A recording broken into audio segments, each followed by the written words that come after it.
சூப்பரான டேஸ்ட்டான மீன் குழம்பு எப்படி செய்யுது அப்படிங்கிறத பார்க்க போகிறோம். சட்டியில் 3 ஸ்பூன் எண்ணெய் விட்டதும் 1/4 டேபிள் ஸ்பூன் கடுகு போட்டுக்கோங்க. வெந்தயம் ஒரு 1/2 டேபிள் ஸ்பூன், ஜீரகம் ஒரு 1/4 டேபிள் ஸ்பூன்.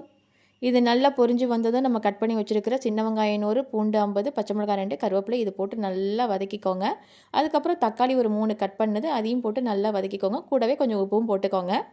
நல்லா வதங்கி வந்தது நம்ம வச்சுருக்கிற குழம்புத்தூள் ஒரு 5 ஸ்பூன் போட்டுக்கோங்க. காரத்தூள் ஒரு 2 டேபிள் ஸ்பூன் போட்டுக்கலாம்.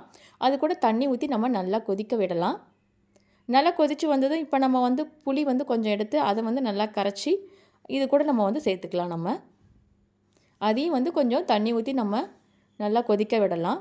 அப்புறம் நம்ம கட் பண்ணி வச்சுருக்கிற பச்சையான தக்காளி அது வேணும்னா போட்டுக்கலாம். சூப்பராகவும் இருக்கும். அப்புறம் நம்ம கழுவி வச்சுருக்கிற மீனை இப்போ கொதிக்கிற குழம்புல போட்டு நம்ம இறக்கணுன்னா சூப்பரான டேஸ்ட்டான கமகமன்னு மீன் குழம்பு ரெடி ஆயிடுச்சு. பிடிச்சிருந்தால் லைக் பண்ணுங்கள், ஷேர் பண்ணுங்கள். நம்ம சேனலை மறக்காமல் சப்ஸ்கிரைப் பண்ணுங்கள்.